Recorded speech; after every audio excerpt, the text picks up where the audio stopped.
Buenas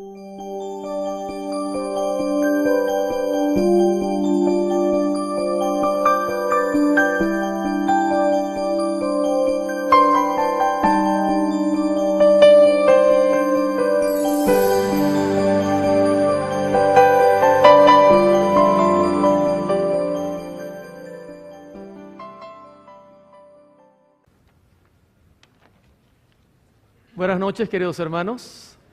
Dios les bendiga nuevamente. Para este servidor es un placer acompañarles. Hoy estamos en nuestro tercer tema de esta semana, que es una semana llena de bendiciones, porque el Espíritu Santo nos acompaña y es nuestro profesor, nuestro maestro y nuestro director. Así que sientan una cordial bienvenida de parte de todo el gran equipo que está laborando en esta campaña titulada Un mensaje para los tiempos finales. El tema de hoy es muy interesante. De antemano, quiero saludar a todas las personas que nos están sintonizando en diferentes medios de comunicación, tanto vía internet, en señal abierta, aquí en la iglesia de Bellavista. Reciban un cordial saludo. Para nosotros es un placer acompañarles. Esperamos que este tema de hoy sea de gran bendición espiritual. El tema de ayer fue un tema muy importante porque nosotros notamos que el Señor está dispuesto a darle a su iglesia un poder para que la iglesia pueda terminar la obra que se nos ha encomendado. Con ese poder es que vamos a finalizar. Pero quiero decirles una cosa importante, mis hermanos. Para el Señor obrar en nosotros, necesitamos un cambio profundo en el corazón. Ese es el énfasis de esta semana. Los temas están apuntando a los mensajes que necesitamos para estos tiempos finales. El tema de hoy es un tema interesante porque tiene el título El testimonio del testigo fiel. ¿Qué es ese testimonio? ¿Por qué es tan importante para la iglesia? ¿Y qué es lo que Cristo quiere decirle a la iglesia en este tiempo? El tema de hoy promete mucho, pero también de antemano le voy a decir algo al comenzar. Este tema es un tema que principalmente lo preparé para mí. Porque creo que si alguien necesita un cambio, debe ser el predicador. Si alguien necesita una transformación, debe ser el pastor. Si alguien necesita levantarse de manera diferente, debe ser el líder de toda iglesia. Por eso quiero comenzar diciéndole que aunque el tema de hoy es un tema bien directo, el primero que está en la banca soy yo. El testimonio del testigo fiel. Vamos a comenzar orando para pedirle al Señor que nos dirija en este tema especial. Eterno Padre que estás en el cielo, tenemos la certeza y la seguridad que en el nombre de Jesús, tu Espíritu Santo está en medio de nosotros. Y tenemos la certeza y la seguridad que trae un mensaje potente para la iglesia. El motivo es que vivimos en los tiempos finales de este mundo. El reloj está por indicar que el tiempo se ha terminado. Y necesitamos levantarnos, necesitamos purificarnos, necesitamos tener un nuevo corazón. Necesitamos, Señor, tener el carácter de Jesús. Y necesitamos proclamar un mensaje potente al mundo que solamente será predicado bajo testimonio. Gracias te damos, Señor, porque tú tienes un mensaje importante para esta iglesia. Permite que este mensaje sea abierto en libertad y que todas las personas que nos están sintonizando sientan que el mensaje es para ellos, el mensaje es para mí, el mensaje es para toda persona que nos escucha en este momento. Abre nuestro corazón y háblanos con sinceridad, te lo suplicamos, Señor, en el nombre de Jesús. Amén. Quiero comenzar con un pasaje que se halla en Amós capítulo 9, versículo 9. Un pasaje bien interesante. Fíjense que el pasaje dice así: porque he aquí, yo mandaré y haré que la casa de Israel sea zarandeada entre todas las naciones, como se zarandea el grano en una criba y no cae un granito en la tierra. La Escritura comienza hoy presentándonos que Dios necesita zarandear a su pueblo. Dios necesita sacudir a su pueblo. Dios necesita despertar a su pueblo. Y Él tiene medios para hacerlo, mis hermanos, y lo va a hacer. Eso es una promesa bíblica. En Evento de los Últimos Días, la sierva del Señor, analizando este hecho, en la página 177 dice: el Señor viene pronto. En cada iglesia debe haber un proceso de purificación y de zarandeo, porque entre nosotros hay hombres impíos que no aman la verdad ni honran a Dios. Tremendo el mensaje que la sierva del Señor presenta. El problema que tenemos es que en medio de nosotros hay personas que quizás están engañándose a sí mismas y Dios necesita sacudir la iglesia para que la iglesia despierte, y el que está preparado, prepararse para dar el último mensaje, y el que no lo esté, hermano, que Dios tenga misericordia de nosotros. Ahora, ¿cómo es eso de un zarandeo? ¿Cómo es eso de un testimonio que batirá a la iglesia y la hará despertar? ¿Cómo funcionará eso? Es interesante, mis hermanos. El Señor dio muchas enseñanzas en cuanto a este tema. ¿Sabe que una de las señales del fin que llama la atención en la Escritura y que poco analizamos, muchas veces prestamos atención a los hechos políticos, prestamos atención a los problemas económicos, miramos la naturaleza que está convulsionando, pero no estamos mirando dentro de la iglesia? Y le voy a decir una cosa, una de las grandes señales del fin es lo que ocurre hoy día dentro de nuestras iglesias. Una de las grandes señales a las cuales tenemos que poner atención. En Mateo capítulo 24, versículo 12, la Escritura dice así: y por haberse multiplicado la maldad, el amor de muchos, ¿qué va a ocurrir? Se enfriará. Por haberse multiplicado la maldad, el amor de muchos se enfriará. Pero esto es una mala traducción. En el griego original no dice así. En el griego original hay un énfasis mucho más potente de este pasaje. Y fíjese cómo lo dice Mateo 24, 12, de la versión bizantina interlineal del griego y español. Y por aumentar la violación de la ley, se enfriará el amor de la mayoría. Fíjese que es distinto. Por pisotearse en el mundo la ley de Dios y la iglesia tener contacto con el mundo, ¿qué vendrá como resultado? Que en la mayoría, el amor se enfríe, mis hermanos. En la mayoría. Por el hecho de nosotros estar conectados con el mundo, en medio del mundo, y el mundo lo único que hace es pisotear y pisotear la ley, en la iglesia será afectada.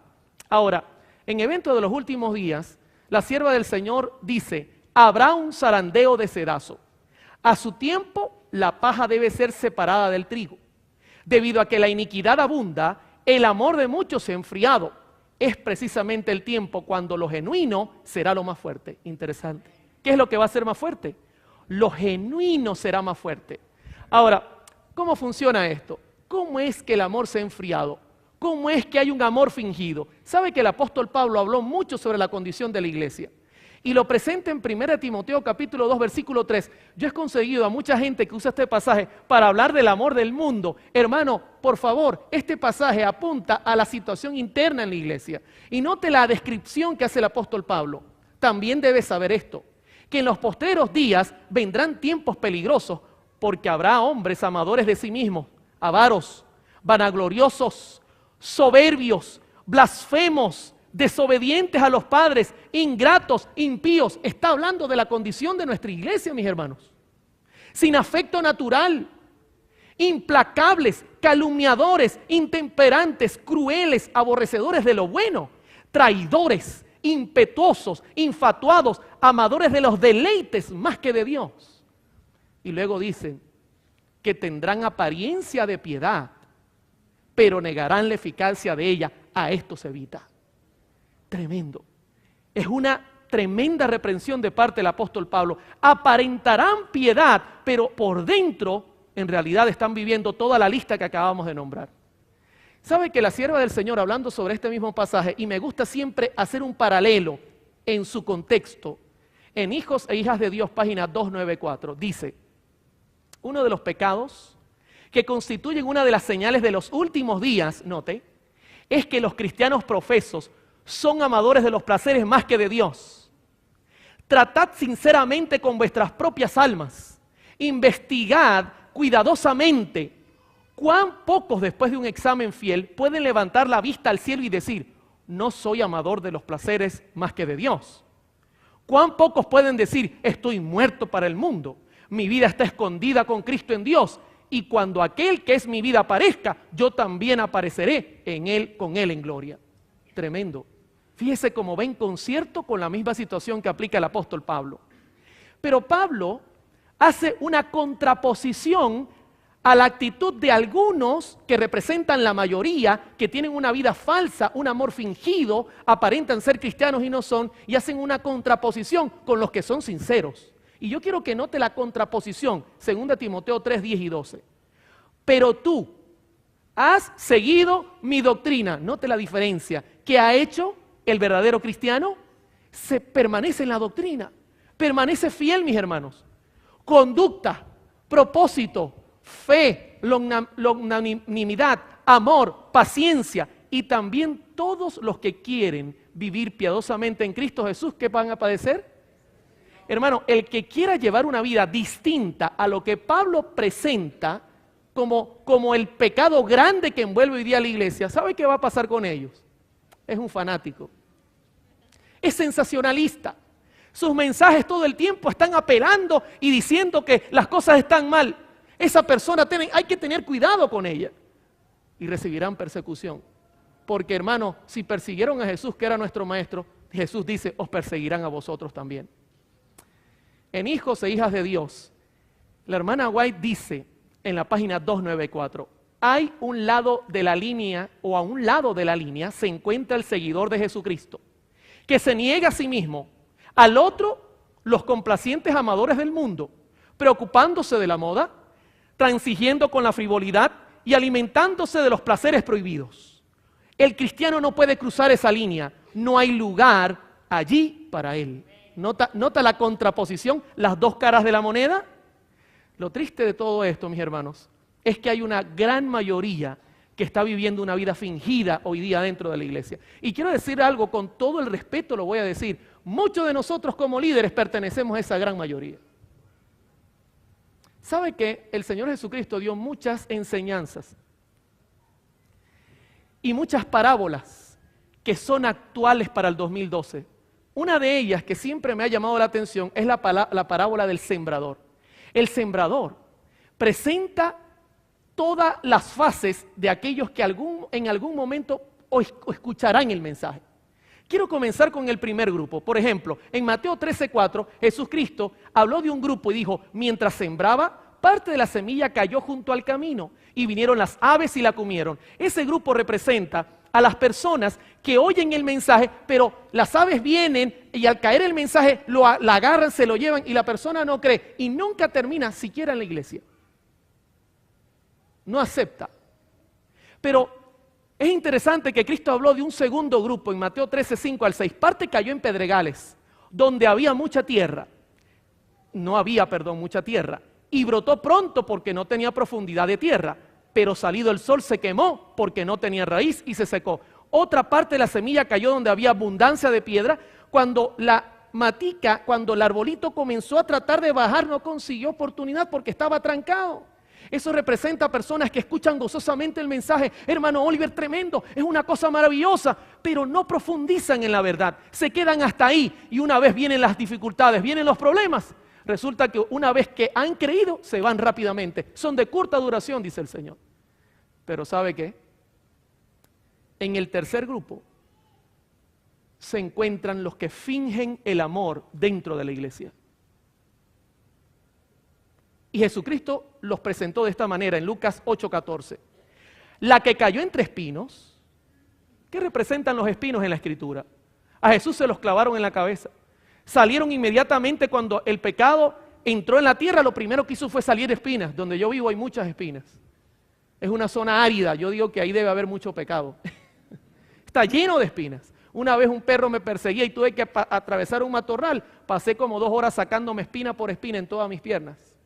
Jesucristo dice, la que cayó entre espinos, estos son los que oyen, pero oyéndose, son ahogados por los afanes y las riquezas y los placeres de la vida y no llevan fruto. ¿Sabe que esa traducción está también un poquito débil? Yo voy a usar el original griego para que usted note la diferencia. En Lucas 8:14, leo nuevamente. La que cayó entre espinos, estos son los que oyen, pero oyéndose. Es muy suave esa traducción. Por humai, se apartan, se salen del camino, es la traducción correcta. Ellos, aunque están en el camino, se están apartando del camino. Y la Escritura dice que son ahogados por los afanes y las riquezas y los placeres de la vida y no llevan fruto.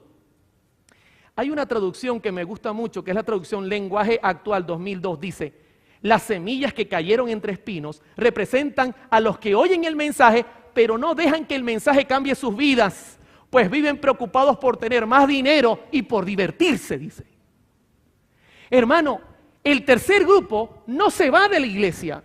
El tercer grupo está en la iglesia. El problema de él es que no lleva fruto. Están fingiendo que están en la presencia de Dios. Es una vida fingida. ¿Por qué no llevan fruto? En el Hogar Cristiano, página 474, la sierva del Señor dice: el deseo de excitación y agradable entretenimiento es una tentación y una trampa para el pueblo de Dios, y especialmente para los jóvenes. Jóvenes que me están sintonizando a esta hora, que me están mirando en cámara. El diablo tiene un plan. Si la sierva del Señor en su tiempo veía que el entretenimiento era peligroso, ¿cómo será ahora que todo es entretenimiento?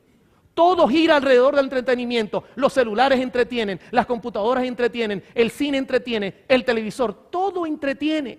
Satanás está preparando constantemente seducciones que distraigan las mentes de la obra solemne de preparación para las escenas que están a punto de sobrevenir.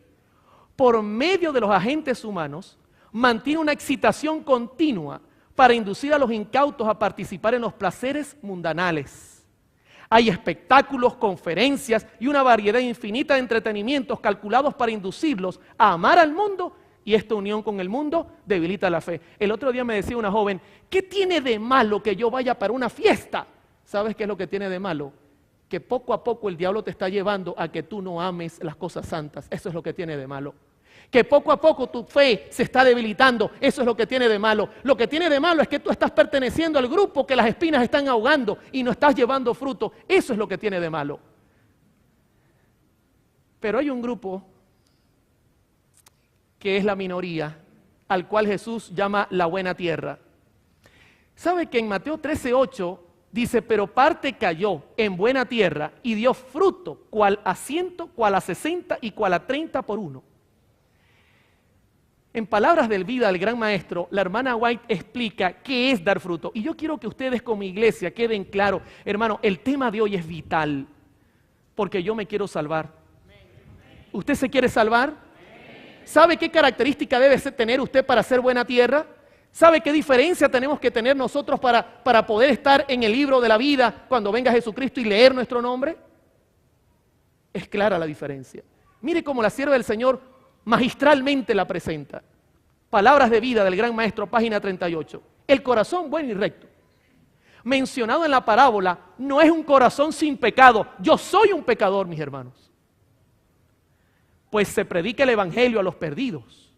Cristo dijo: no he venido a llamar a los justos, sino a los pecadores.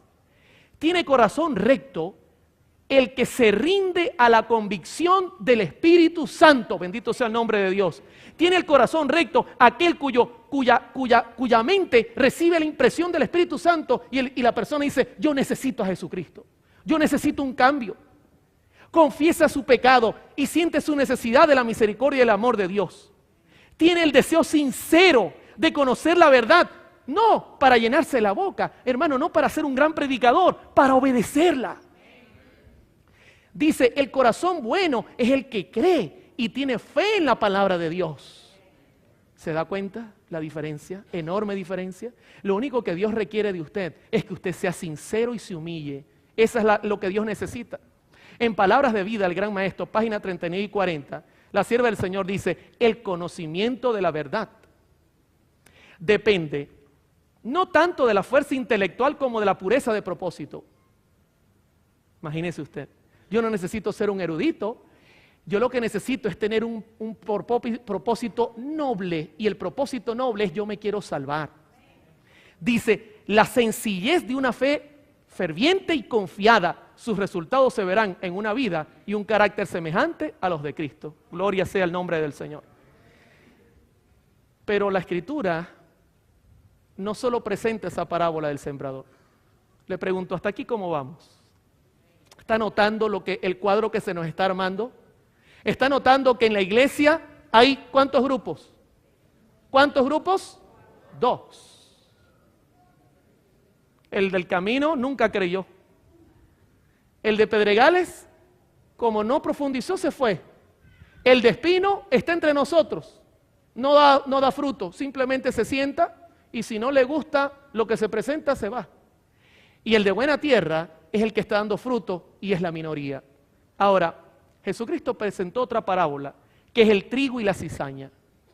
Allí el Señor Jesucristo nos está llevando ya en el filtro a pensar solamente en dos grupos.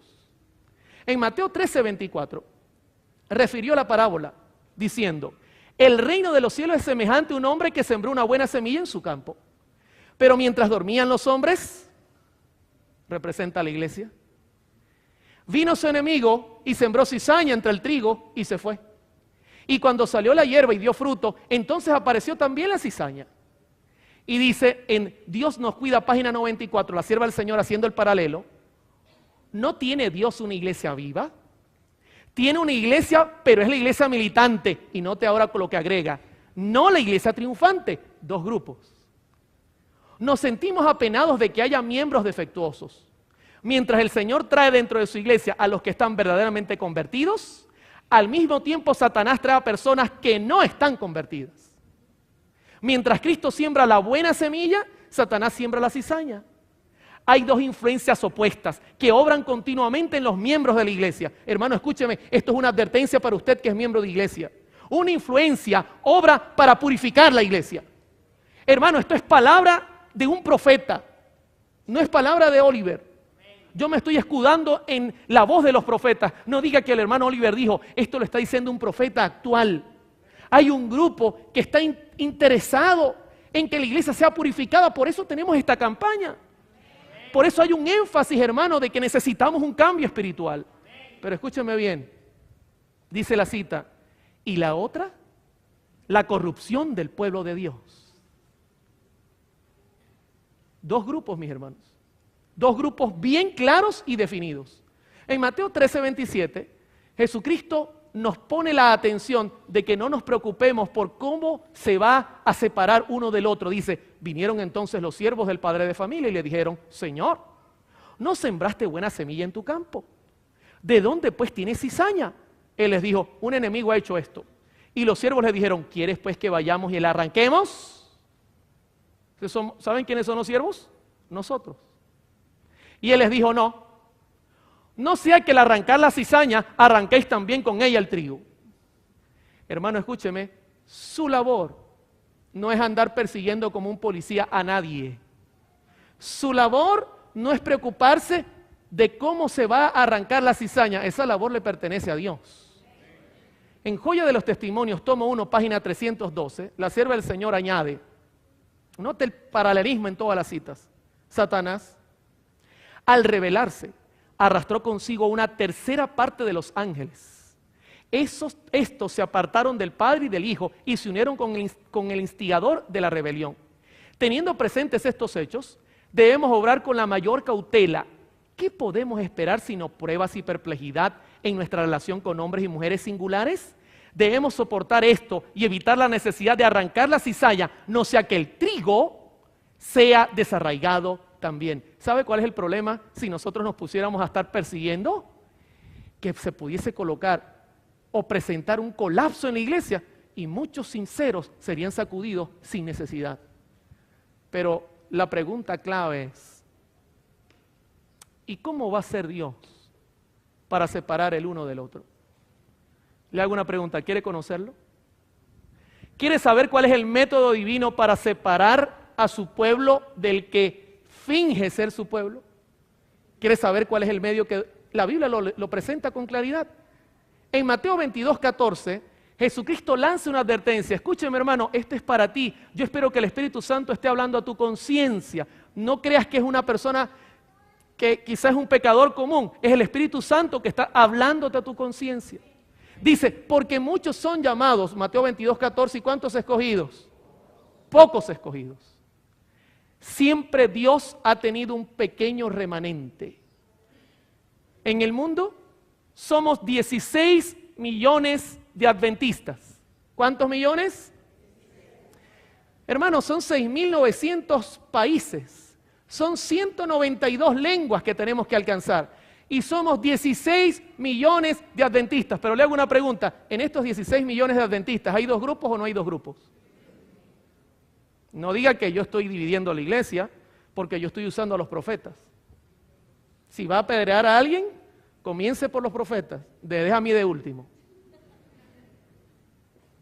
Le pregunto ahora, de los 16 millones de adventistas nominales escritos en los libros, ¿cuántos tiene el Señor firmes y parados en la verdad presente? ¿Qué le parece si dejamos que la profeta nos diga qué es lo que está pasando?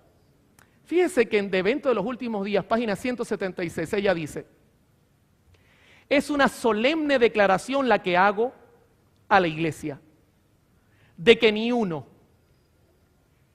fíjese que no dijo uno, ni uno de cada 20 de aquellos cuyos nombres están registrados en los libros de la iglesia se haya preparado para terminar su historia terrenal, y que estaría tan ciertamente sin Dios y sin esperanza en el mundo como el pecador común. Es solemne esta cita. Ni uno. Si yo hago la fórmula, ¿sabe de cuánta gente estaríamos hablando? Entre 100,000 y 300,000 de 16 millones. ¿Cómo va a ser el Señor para hacer que su pueblo sea separado de la cizaña? ¿Cómo va a ser Dios para lograrlo? Dios tiene un plan. Y personalmente yo creo que ese plan ha comenzado a suceder. Y lo que digo es algo solemne, mis hermanos.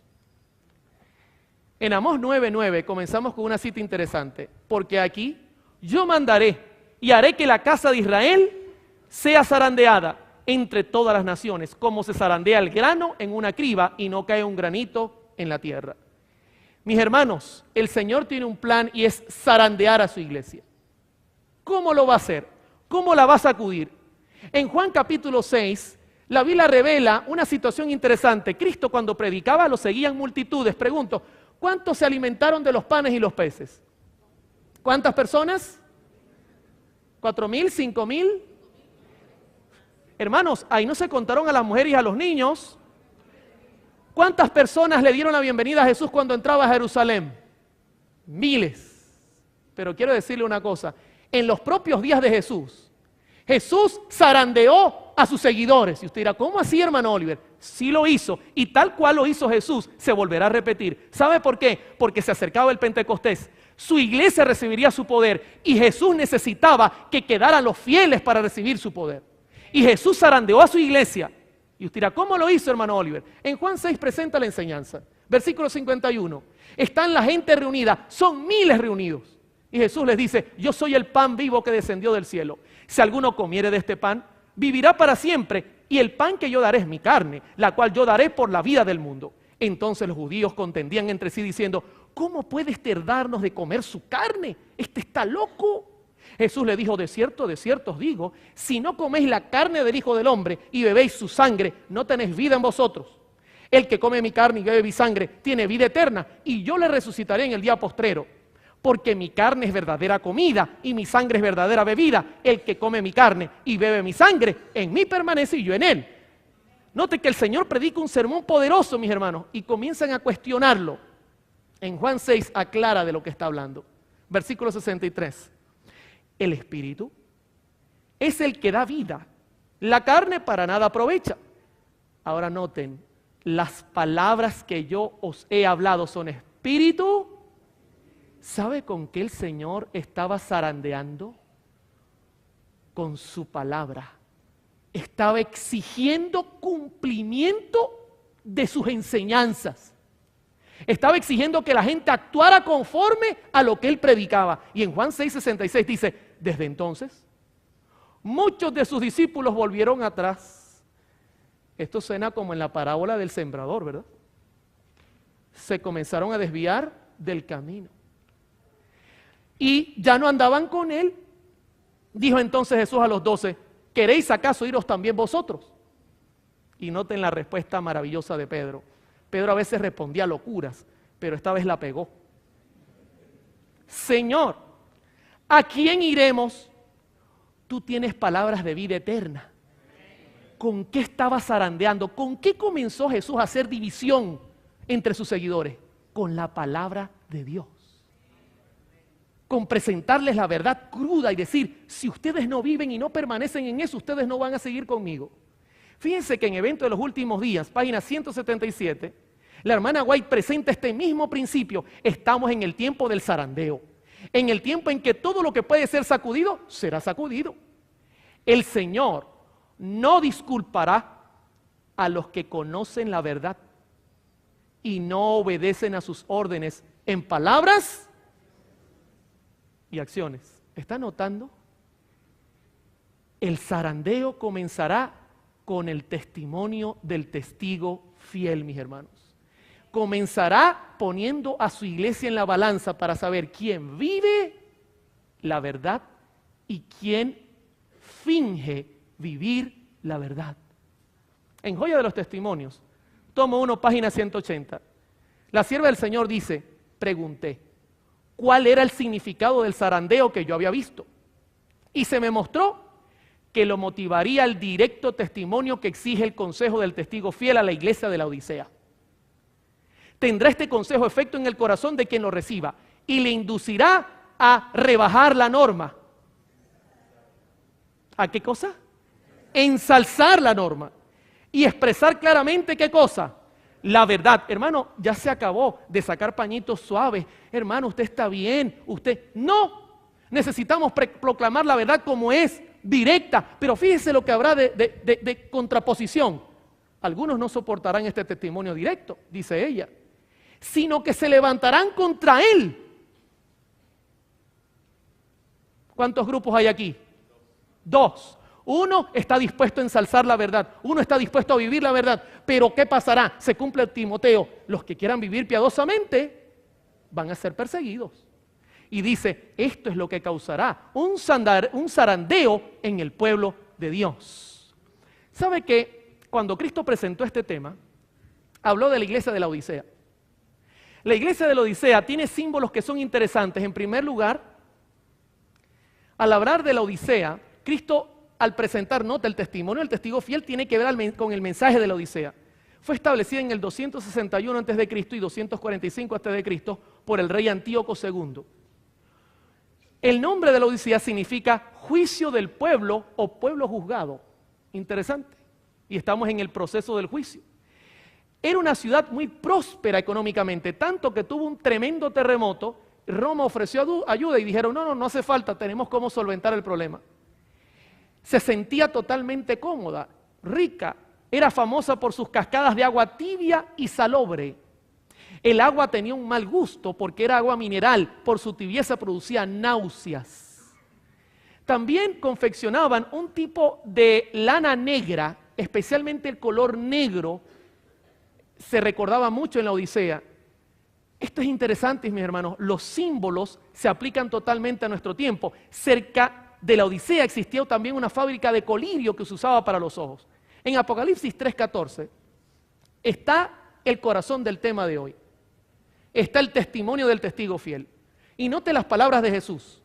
Y escribe al ángel de la iglesia en la Odisea, he aquí, el amén, el testigo fiel y verdadero, el principio de la creación de Dios dice esto.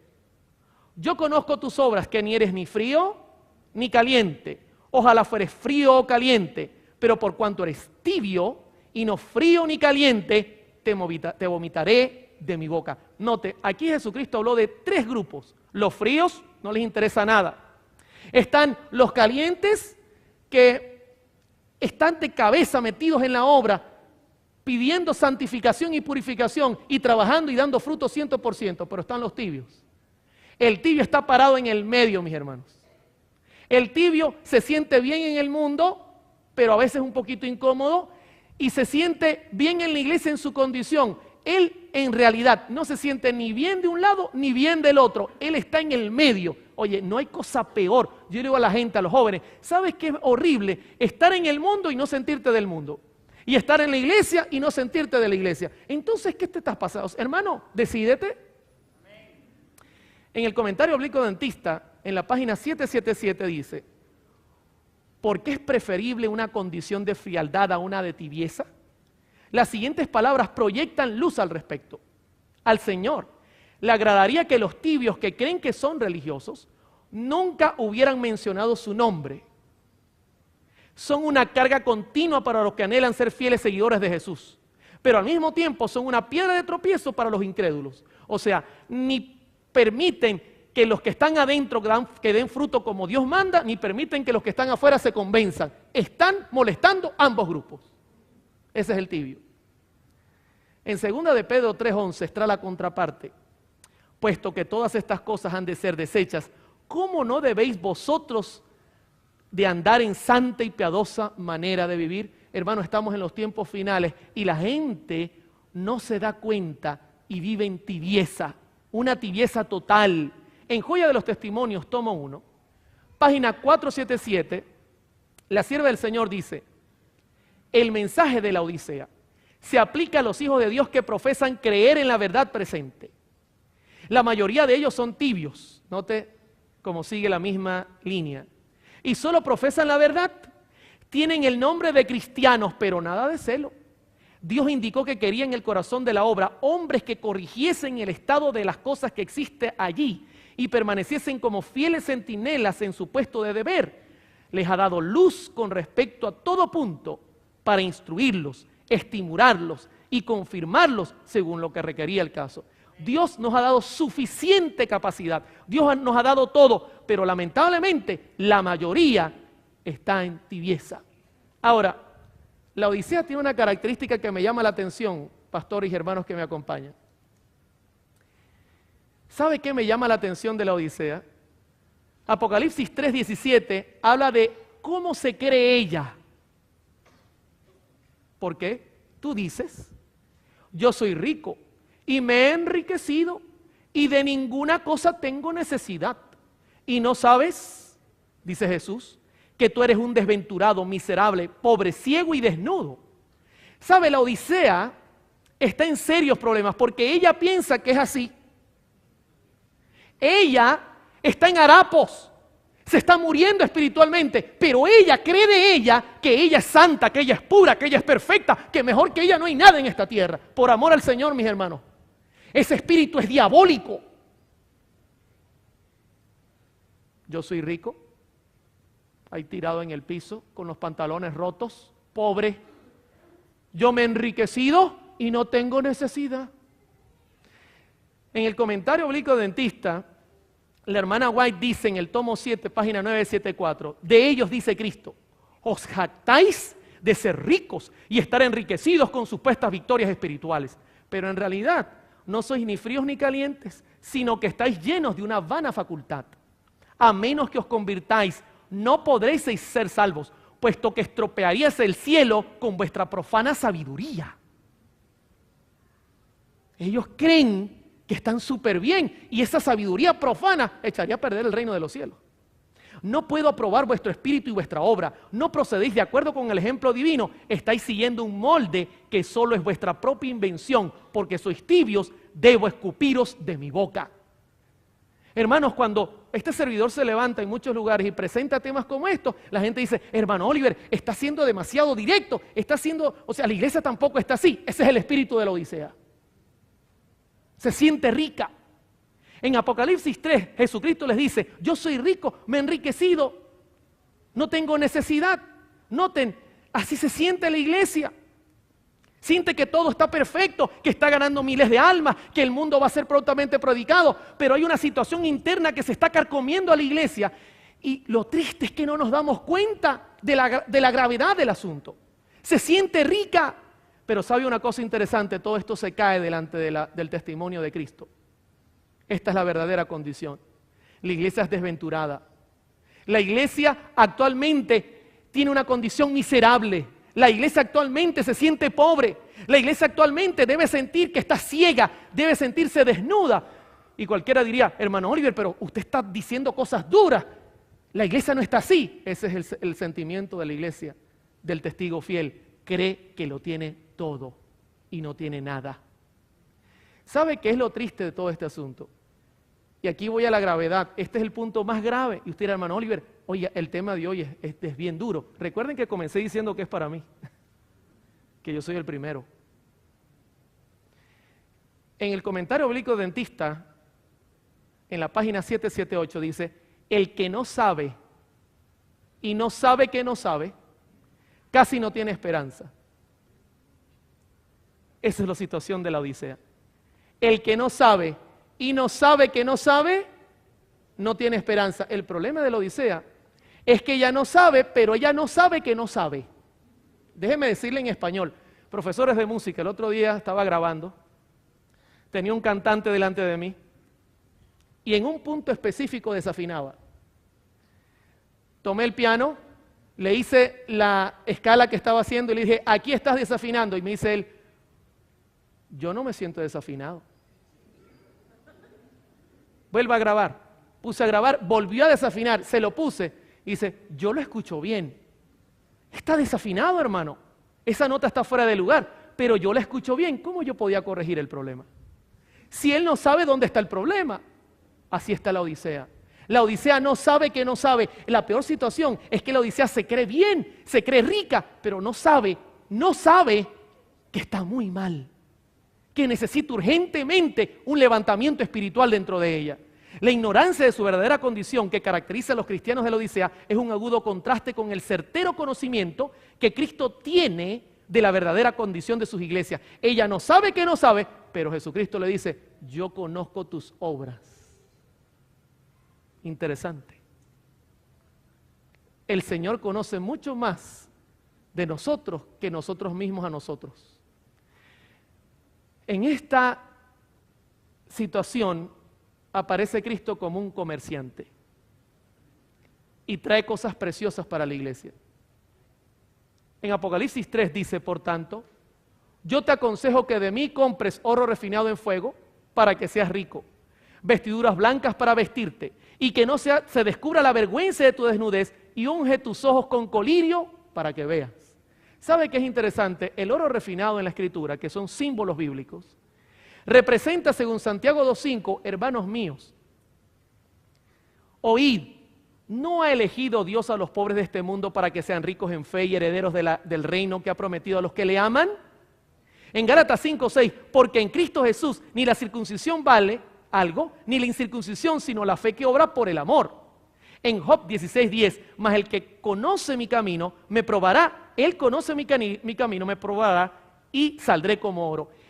El testigo fiel trae parte de la solución y es que la iglesia se acerque y compre fe y amor de Jesucristo, quien es el único que lo puede vender. Hermano, tenemos que acercarnos a Jesús. El llamado es ser humildes, reconocer nuestra condición, no creernos supercristianos. Hermano, la situación es seria, tenemos que acercarnos a Jesús y comprar la fe que ofrece. Note que, en Joya de los Testimonios, dice ella, tomo uno, página 478, la fe y el amor son el oro puro. O las verdaderas riquezas que el testigo fiel les aconseja a los tibios que compren. Porque por ricos que seamos en los tesoros terrenales, toda nuestra riqueza no nos habilita para comprar los preciosos remedios que curan esa enfermedad del alma que se llama tibieza. El oro probado en el fuego que se recomienda aquí es la fe y el amor. Enriquece el corazón porque se ha refinado hasta su máxima pureza y cuanto más se lo prueba, tanto más resplandece. Hermano, nosotros necesitamos acercarnos a la Escritura. Necesitamos estudiar la Biblia, centrarnos en los testimonios que tenemos, dedicar más tiempo. ¿Sabe por qué la iglesia está en la condición actual que está? Porque ha abandonado a los profetas y la Escritura es clara. Si usted abandona a los profetas, el pueblo andará ciego, mi hermano. El pueblo no sabrá qué hacer. Hemos abandonado, estamos leyendo cosas que no valen la pena, perdiendo el tiempo en cosas que no sirven, mientras que deberíamos estar preparándonos para la batalla final. Y la sierva del Señor dice, acérquense a Cristo, compren de Él la fe que vale, que procede de la palabra de Dios. Pero aparte de eso, nos pide comprar vestiduras blancas. En Gálatas 3:27 dice, porque todos los que habéis sido bautizados en Cristo, de Cristo estáis revestidos. En Mateo 22:11, y entró el rey para ver a los convidados, y vio ahí un hombre que no estaba vestido de boda. En Apocalipsis 3:4, pero tienes unas pocas personas en Sardis que no han manchado sus vestiduras, y andan conmigo en vestiduras blancas, porque son dignas. ¿Qué representan las vestiduras? En Joya de los Testimonios, tomo 1, la hermana White dice, la vestidura blanca es la pureza de carácter. La justicia de Cristo impartida en el pecador es a la verdad una vestidura de tejido celestial que puede comprarse únicamente de Cristo para una vida de obediencia voluntaria. Hermano, la vestidura blanca representa sencillamente acercarnos a Jesús para que Él nos entregue su gracia y su poder y nos vista de blanco. No creer que nosotros podemos, sino confiarnos en su poder como Dios que perdona. Mire, para hacérselo práctico, yo entro a un sitio noticioso, estoy revisando las noticias y de repente puede haber una mujer desnuda allí, puede haber una situación.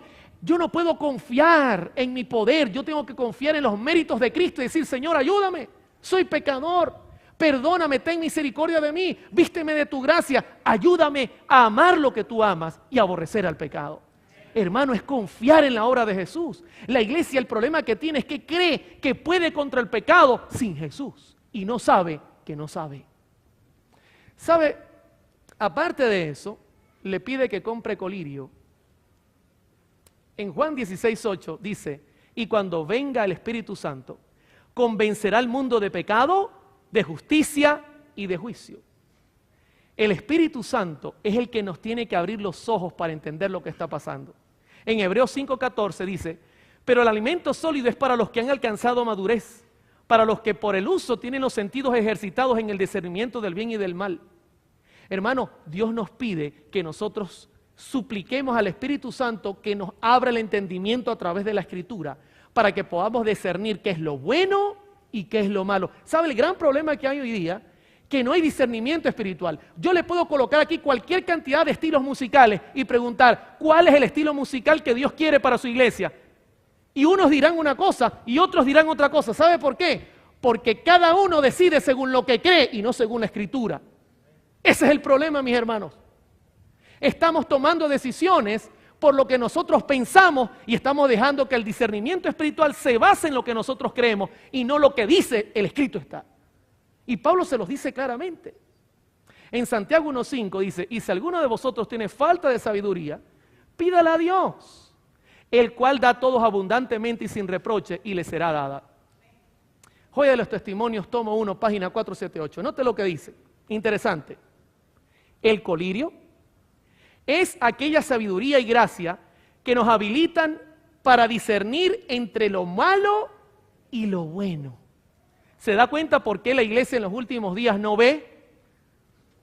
Porque el único instrumento que le habilita a usted para discernir entre lo bueno y lo malo es la voz de los profetas que fueron inspirados por el Espíritu de Dios.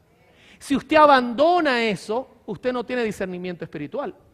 Sigue diciendo, y para reconocer el pecado bajo cualquier disfraz, Dios ha dado a su iglesia ojos que Él quiere que sean ungidos con sabiduría para que vean claramente.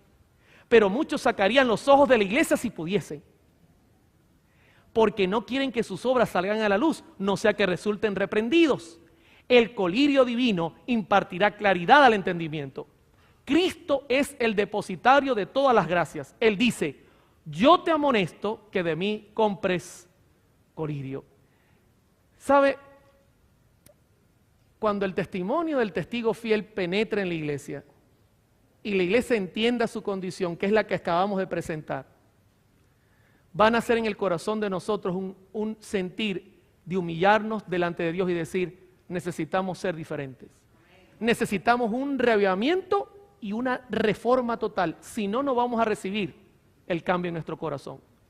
Y si con todo y esto Dios separa a su pueblo, porque a través de este medio, yo no quiero que olviden pastores, músicos, hermanos que están acá, el medio que va a usar Dios para separar uno del otro es la palabra de Dios, es ensalzar la norma, es levantar la verdad, es preguntar quién está de parte de Jehová y quién no está de parte de Jehová.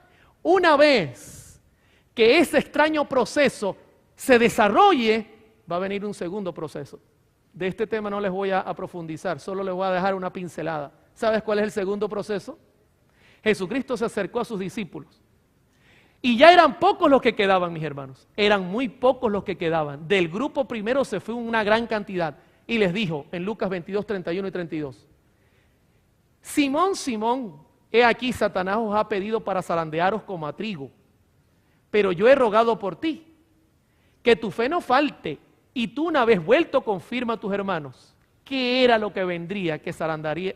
No bastaba que el primer grupo había separado, ahora tenía que haber una separación mucho más profunda. ¿Y qué ocurrió? Hubo persecución.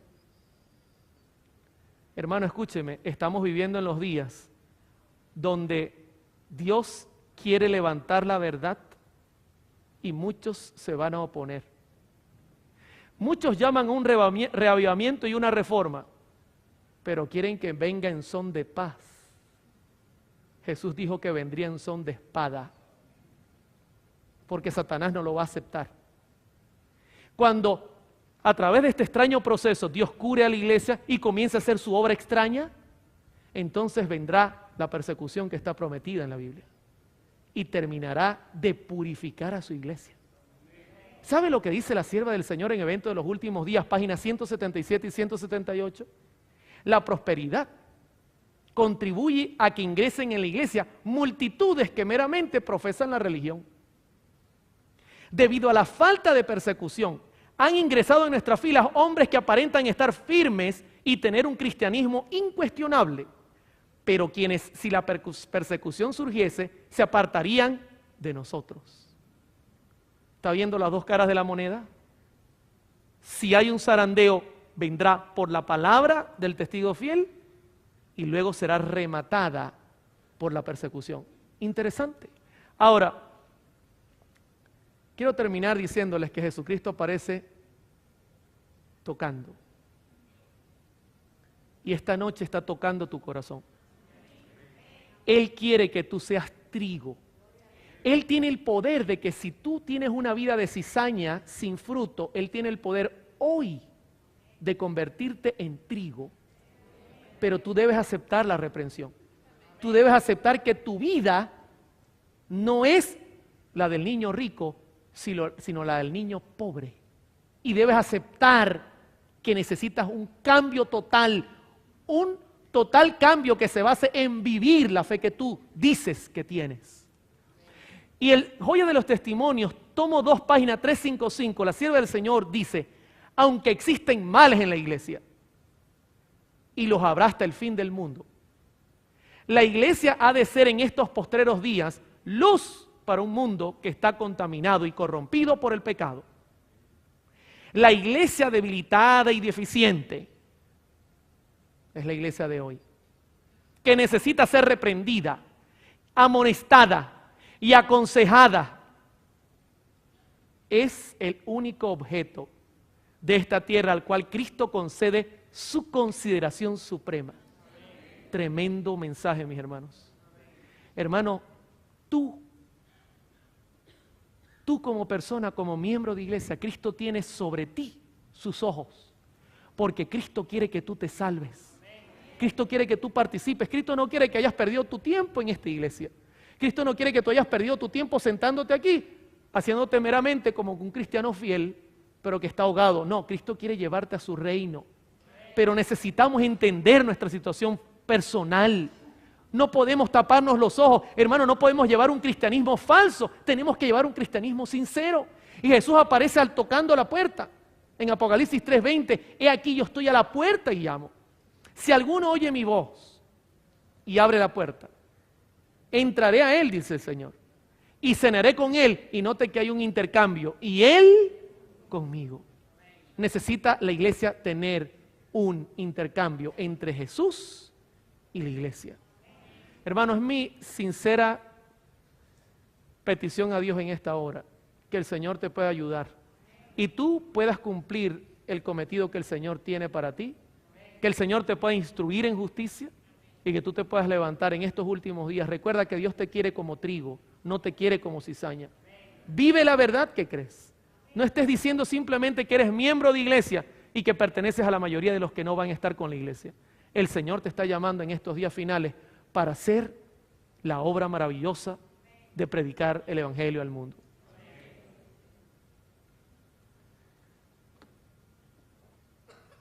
Aunque el tiempo se me acabó, hice una pequeña pausa para que los editores puedan trabajar. Saben que en 1984 yo era un niño de unos 15 años, entre el 84 y el 86. Y me di cuenta que yo era cizaña en la iglesia.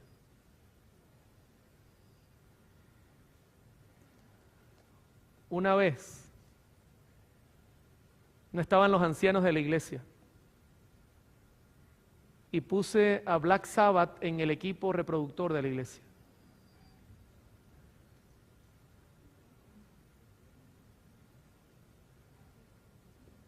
Cuando me llevaban a los campamentos, el sábado, pasaba todo el sábado escuchando música rock. Está sonando el reloj, ¿no? Está tocando un guaguancó.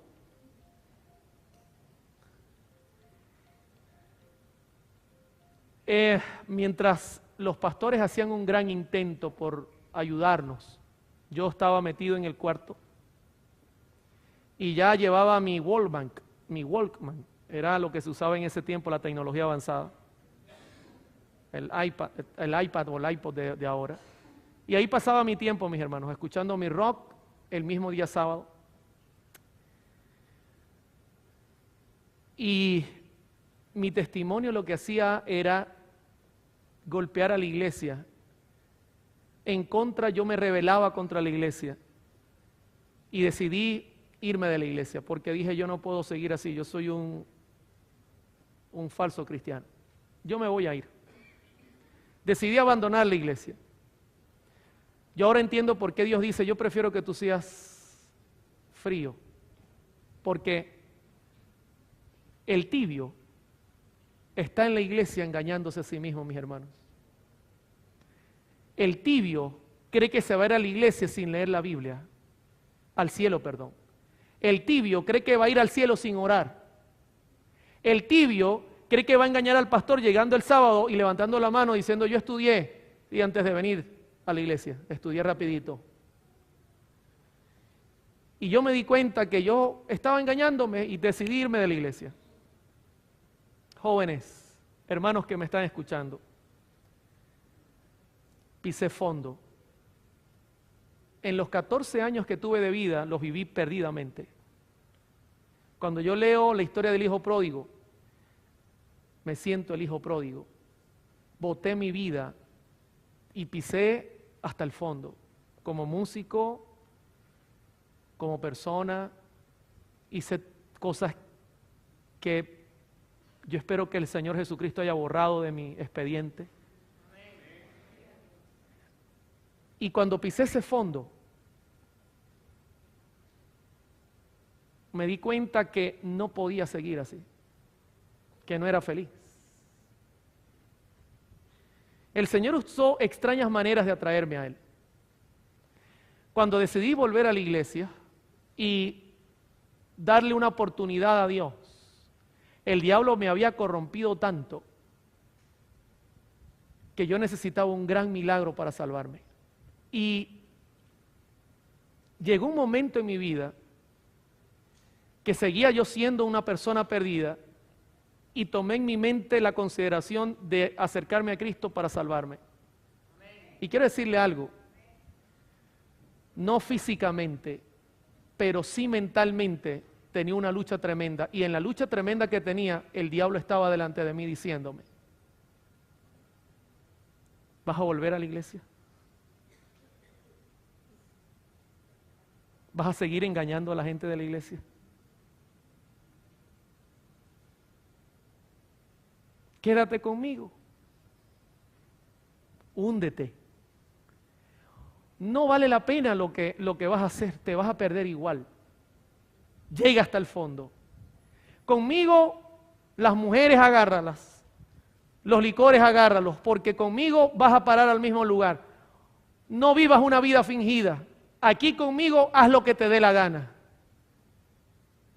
Porque cuando te presente en el infierno no voy a decir que eres el más buena gente. Pero por el otro lado aparecía Jesucristo, mis hermanos. El diablo me forzaba a hacer cosas que yo no quería hacer. Y yo le digo y le hablo a los jóvenes, Salomón sintió lo mismo que yo. El diablo lo llevó al punto hasta de afeminarse y hacer cosas que él no deseaba, porque el diablo quiere que tú hagas todo lo que puedas para destruirte a ti mismo. Ese es su fin. Cuando aparece Jesucristo, jóvenes y músicos y pastores, Jesucristo me ofrece el plan B, que para mí era un plan B, que pasó a luego ser plan A. Y me dice, mira, si tú crees en mí, yo no te voy a forzar a hacer nada. El diablo te fuerza, yo no. Yo no te voy a forzar a hacer nada. Yo te voy a dar el poder de vencer. ¿Y cómo lo vas a hacer, Señor? Soy un miserable pecador. Yo sí me daba cuenta de mi situación, yo no estaba como lo dice. Claramente, si crees en mí, te daré el poder. Lo único que tienes que hacer es aceptarme de corazón. Creer que yo soy tu Salvador. Abandonar esa vieja vida. No puedo, Señor. Esa vieja vida me atrae. No te preocupes, yo me encargo de eso. Tu trabajo es pedir. ¿Sabe que Jesucristo le dijo a sus discípulos? Ustedes no han logrado hacer nada porque no han pedido. Hermano, en medio de esa encrucijada de mi vida, tomé la decisión de seguir a Jesucristo. Pero escúcheme, eso sí, yo dije, si yo sigo a Jesucristo, yo no voy a ser un cristiano mediocre en la iglesia. No, Señor. Yo no voy a andar de hipócrita sentado en la banca perdiendo mi tiempo. Para que igual el diablo reclame mi vida, mis hermanos, por amor al Señor. El diablo está reclamando la vida de muchos adventistas del séptimo día porque dicen que son de Él. Por amor al Señor, hermano, despiértese. Ese es el problema grande de la Odisea. La Odisea cree que está sentada en el cielo y está sentada en el mismo infierno. Ese es el problema que tiene. El diablo nos reclama porque él dice, sus obras no son dignas, sus obras son de pecadores inmundos como los del mundo. Y tú dices que son tuyos. Pero cuando uno le habla a la iglesia, pareciera que la iglesia no se da cuenta. Hermano, cuando yo volví a la iglesia, le dije al Señor, si yo vuelvo, yo quiero luchar para salvarme. Y le voy a decir una cosa, todo lo que me pide el Señor, yo lo voy a hacer. Eso sí tiene que estar escrito en su palabra, mis hermanos. Yo he visto la reprensión del testigo fiel últimamente en mi vida. Por ejemplo, cuando mi madre padeció de cáncer, yo no era vegetariano. Cuando mi madre padeció de cáncer, me arrodillé y le reclamé a Dios, y Dios me reclamó a mí. ¿De qué me hablas? Si te he dado mandamientos y no los vives, ¿con qué cara tú me vas a decir que yo soy el culpable de lo que está pasando? Y sabe una cosa, reconocí que hay tanta sabiduría y que yo la estaba botando por tierra. Y le dije, Señor, yo no puedo. Tú puedes ayudarme. Hermanos, cuando hice el cambio de alimentación, que me costó mucho hacerlo, como resultado, el colirio comenzó a fluir en mis ojos. Y comencé a mirar dentro de mí escoria del pecado. Comencé a darme cuenta que la música que yo usaba no era buena. ¿Sabe por qué? Porque comenzaron cambios. ¿Y sabe cómo lo logró el Señor? Con fuego. Con fuego. Por eso el testigo fiel usa el fuego. Y el fuego son las pruebas. Yo tuve que enterrar a mi madre y pasar por pruebas terribles para aceptar mi condición. Y comencé a darme cuenta de mis errores, de mis pecados, siendo miembro de iglesia. Y yo le digo una cosa a los músicos, yo soy sincero, yo era sincero, pero estaba engañado porque no quería escuchar la reprensión del testigo fiel. Hermano, comenzaron a haber cambios en mi vida. Y yo era sincero de corazón. La iglesia necesita vivir esos cambios.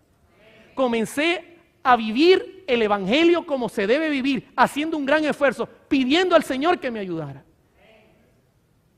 Y sigo padeciendo pruebas, porque el Señor necesita pulirme como el fuego. La última prueba que pasé fue viajando de Caracas a mi ciudad donde vivo en Punto Fijo. El avión descendió y cuando estaba posicionado sobre la pista de aterrizaje se elevó al cielo nuevamente. El avión dio la vuelta, volvió a posicionarse sobre la pista de aterrizaje y se elevó nuevamente.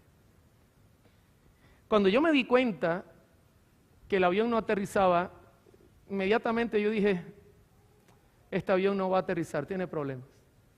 La gente comenzó a sentir terror. Prendí mi celular. Escribí un mensaje a mi esposa que me esperaba abajo con mi niña. Y le dije, mi amor, este avión no va a aterrizar. Pero tenemos una cita tú y yo en el reino de los cielos. Y yo voy a estar contigo ese día. Allí nos veremos. El avión dio la tercera vuelta. La torre de control miró las ruedas y no bajaban.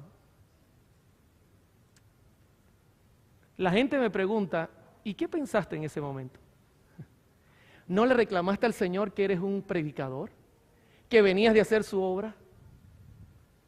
Querido hermano, cuando uno se enfrenta a la muerte y uno es un cristiano sincero y fiel, uno no le dice al Señor lo bueno que ha hecho.